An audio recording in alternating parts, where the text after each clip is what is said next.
I am Anil Kumar. Welcome to my YouTube channel and the website globalmathinstitute.com.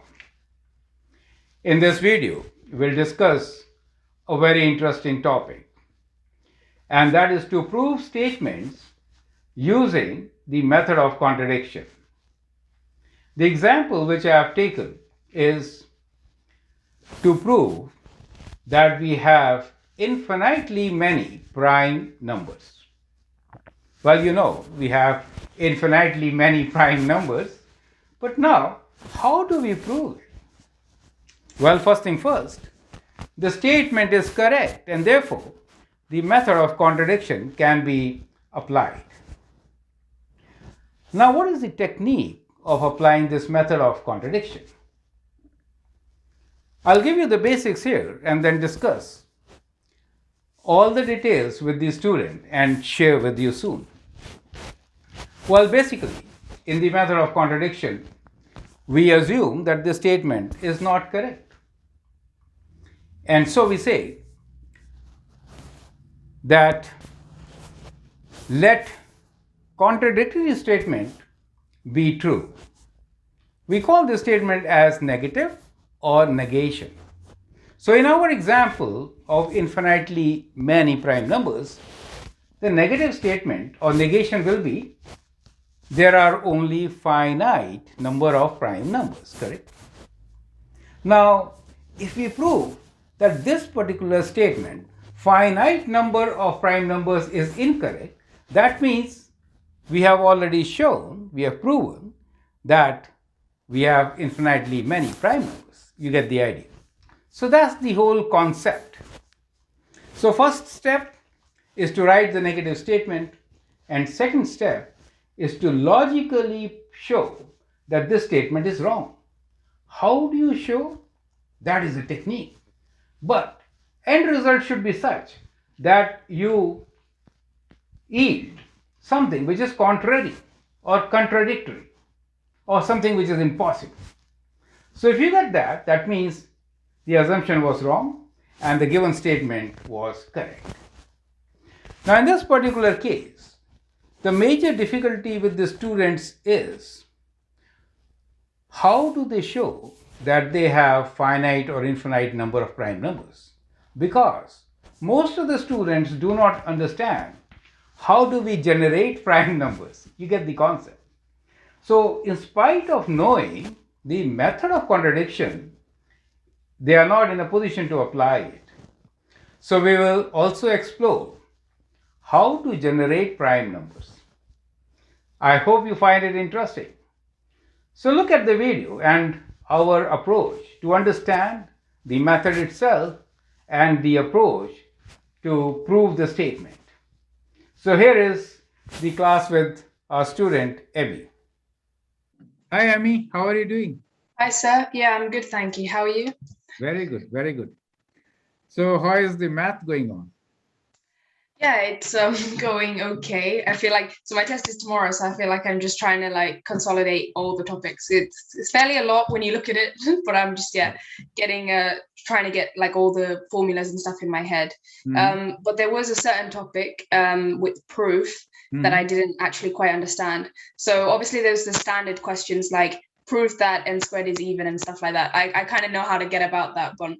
But there was one that was to do with like prime numbers and saying that there's an infinite number of prime numbers and prove that that's the case. So I was struggling to understand what that was trying to show and understand it. So let us share the screen. If you have the question, you can share. Otherwise, just tell me the question. We'll work out the solution, right? Yeah, I don't have the question, so okay. Then it's more of just a statement. So here's the statement. So what is the statement once again?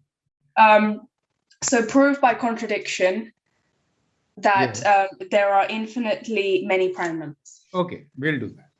We'll do that. So let me just share a whiteboard with you, and then we'll begin from there.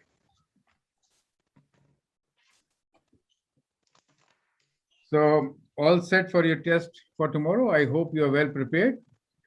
And really expect, we expect very good marks from you. A lot of pressure on you. Maybe. Okay. So your topic is to, what you said is you want to prove that we have infinite number of prime numbers, correct? Mhm. Okay. And you need to prove it by contradiction. Contradiction. Yeah.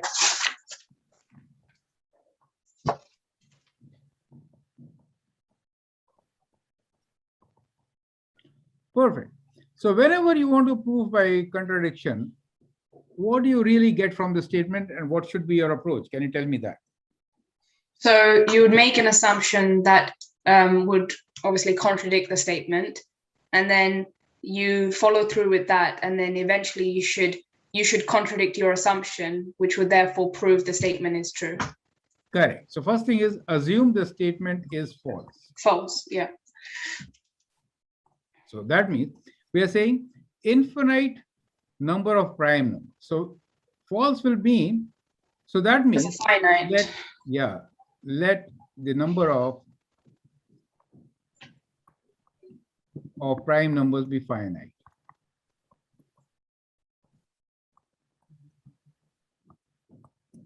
Is that clear? Yeah. So let us say the prime numbers, finite numbers are like from P1, P2, P3 till Pn. Let's say that is the finite list of prime numbers, correct? Yeah. We have nothing more than that. So we have assumed that that statement is wrong, and therefore we have finite number of prime numbers. Now think about this. If I multiply all these numbers, what is product of these numbers?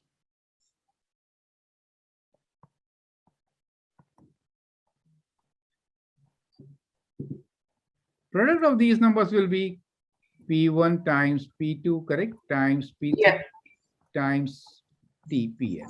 When you multiply all of them, you get this product, right?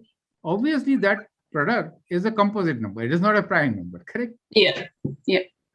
Now see what happens when I add 1 to this. Then I get a number, correct? Is this number prime? Or Yeah. it has to be a prime number. n has to be a prime number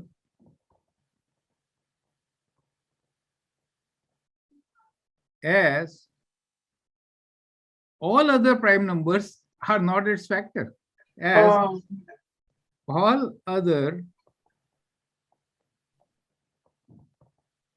prime numbers, or as none of the other, I should say, as none of, as I should say, none of other, right? You get the idea? But what happened if the P1 times P2 like that equaled 38? Okay, I will show you.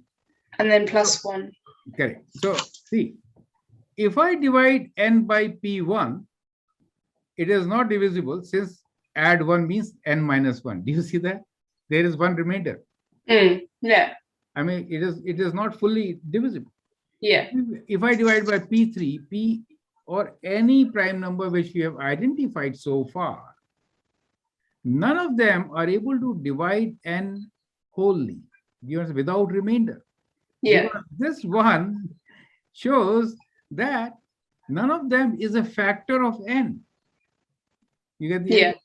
None of them is a factor of n. But if n is a composite number, then one of them should have been there, right? Yeah. Since So none it's of because them, of the plus 1, there will Yeah. always be a remainder of 1. there is a remainder of Oh. 1. You get the idea? Yeah. So that means n itself is a prime number. I see. So n is a prime number. Now that contradicts our assumption that only these are the prime numbers, right? You get the idea? Yeah. So that contradicts the assumption.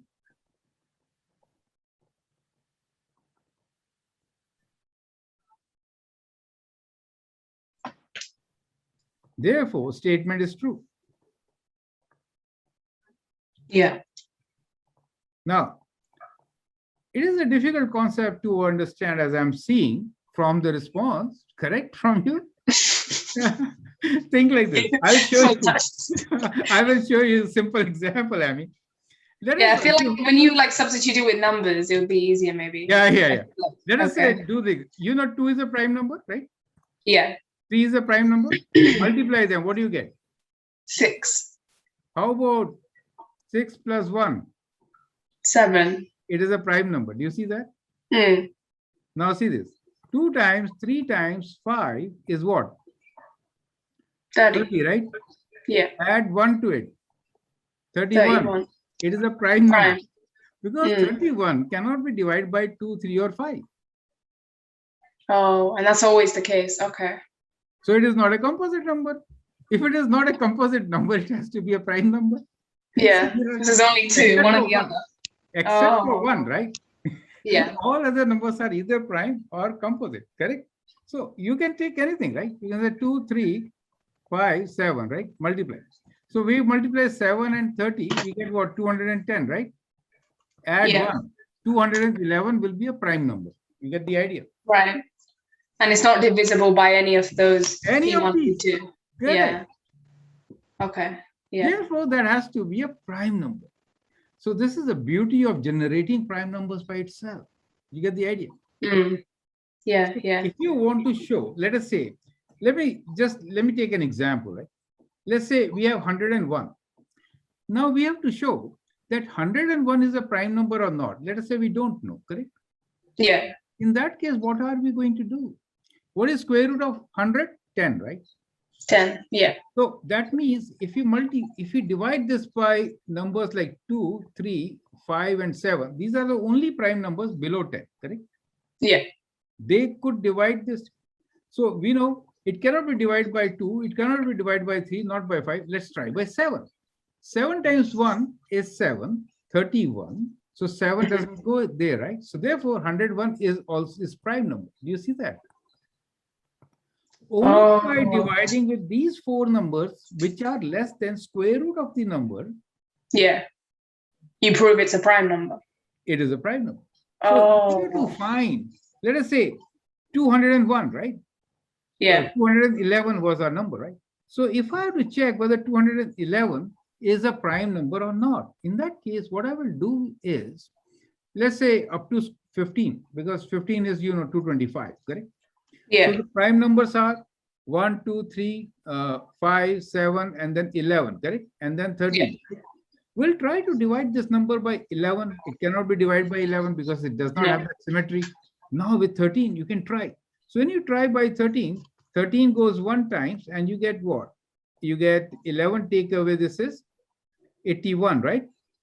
11, take away this is 8, and then bring down 1. Can 13 divide 81? No. 13 times 7, it is 91. It cannot. Do you see that? 6. Yeah. It cannot. And therefore, this is a prime number 211. Do you get the idea? Oh, so it's like working backwards. If they said it proves that 101 is prime, you do it like that. You do it like this. So any number given to you, what you could do is square root of that number, and let's say square root is x. All the prime numbers below x, you should try dividing that number with those prime numbers only. Oh, right. If you cannot divide, then that is a prime number. Yeah. So that is how we figure out whether the given number is prime or not. Right. Okay. That's really clear. I hope this clear, absolutely clear, right? It does. Thank you so much, sir. Can you summarize what have you learned here? Yes. So especially with the proof by contradiction, we've got that basic format of assuming that the statement is false. So in this case, we said assume that there is a finite number of prime numbers, and then we let like each prime number be like P1, P2, all the way up to Pn. That's what we're saying. But then if you do the product of all of them, just even like thinking about, when we did those tree diagrams and things, you'd have the prime numbers, and then when you multiply them all out, you get a composite number. But if we add 1 to that composite number, it has to be prime because it's only like one of the other, like you said, except for 1. So then you get your prime number by adding 1, and then we say that whole thing is, we make it equal to like a number. So you said capital N, and then we found out that N has to be prime, and that none of the P1, P2 can be a factor of n. And so therefore you've contradicted the assumption that we made that there is a finite, so the statement's true. Correct. So product of all the prime numbers, whichever you take, plus 1. If you do plus 1, you get another prime number. Prime. Remember that. So I shouldn't say consecutive prime numbers, but one after the other, the prime numbers which come in a series. If you put them and multiply them, then you get a number which is definitely a composite number. But if you add 1 to that, it becomes a prime. Prime. Oh, see, I didn't get that. Whole series. Just as we started from 2, right? And tested. Okay, so that was a wonderful question, and I hope you have understood the solution and must have benefited many of our viewers, right? Thanks for that question, Amy. No worries, sir. Thank you so much. Okay. So I hope you get the idea of how do we generate prime numbers. 2, 3, 5, 7, 11, 13 are the consecutive prime numbers, correct? 2 times 3 is 6. If you add 1, you get a prime number, which in this case is 7. Now let's take the first 3 prime numbers, 2, 3 and 5. 2 times 3 times 5 is 30. 6 times 5 is 30. If I add 1 to it, I get 31. 31 is a prime number. You get the idea. So the whole concept is that 31 cannot be divided by these prime numbers because that plus 1 is the remainder. Therefore, 31 itself is a prime number. So that is how we generate these prime numbers. And therefore, when we assume that there are n prime numbers, multiplying all the n prime numbers and adding 1 to it resulted into the next prime number, which was higher than any other previous prime number. And that shows that our list is not confined. We have another prime number, not just those finite prime numbers which we took. And that is how we show that the assumption was wrong. Since that negative statement, the negation was wrong, our statement that there are finitely many prime numbers is correct. And that is how we have proven the statement. Now in the next video, I'll talk about another example in which we'll say square root of 2 is an irrational number and will provide similar logic. So think over it. How do we show that square root of 2 is an irrational number? So think about it. How should we show that square root of 2 is an irrational number? For that matter, I could have taken any other radical also. I hope you find this series interesting and useful. Feel free to write your comments, share your views, and if you like and subscribe to my videos, that'll be great. Thanks for your time and all the best.